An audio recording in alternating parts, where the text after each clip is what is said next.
All right.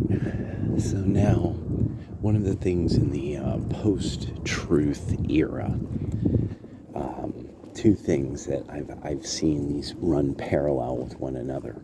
One is Trump melts down, or Trump hates this, Trump bellowing. That there's reports from inside the campaign that he was going crazy over this thing the Democrats did, which there's not really any sign that any of that's true. The idea that maybe he says something off color, I could imagine, but like that he's melting down. No. It's which this told us from the beginning, because of this kind of talk, that Biden does that. Biden goes fucking nuts and goes ham, and that it's alarming. And so now that we know about the dementia, it follows, it tracks. You see, that's how that works. If you have a theory, well, do you have anything that buttresses the theory? And now we have most of what would buttress that theory. And then, when he's drugged up and he's making speeches, he goes in this weird bellowing kind of weird stuff that, so another parallel to this was some that came up about video game, that just came out, and everybody's buying this video game. It was the Wukong video game, Black Myth Wukong. And so one of the things that this writer, and so that it's one of those moments where you're like, this is a writer that doesn't know, that apparently has exposed that they don't really understand what they're seeing.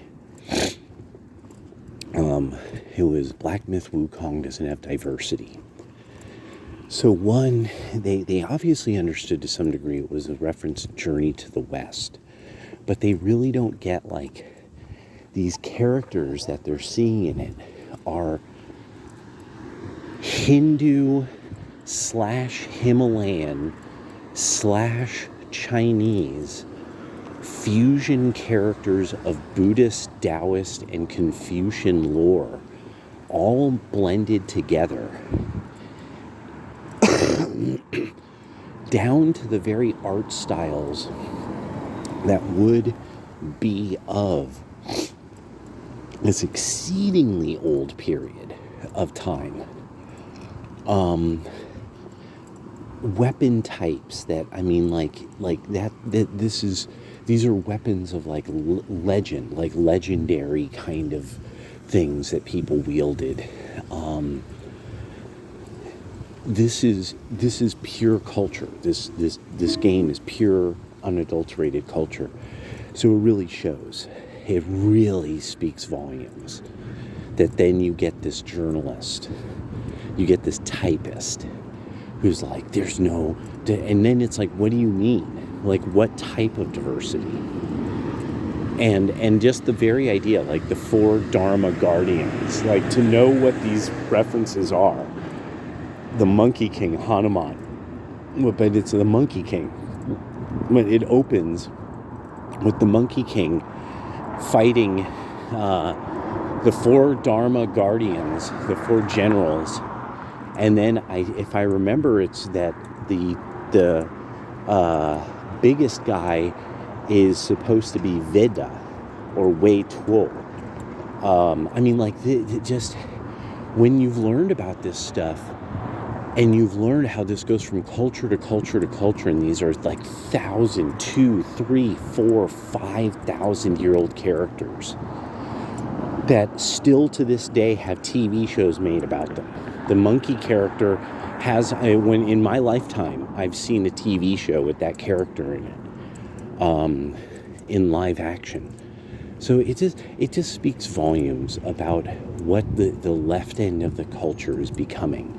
This thing that's kind of opposed to the right end of the culture. These people who are really no fun and that they're bigoted ignoramuses that make things up, and and don't like the Constitution and want to replace the people who live here with commodity slaves for topiary, tiling their roofs and tacos. Peace.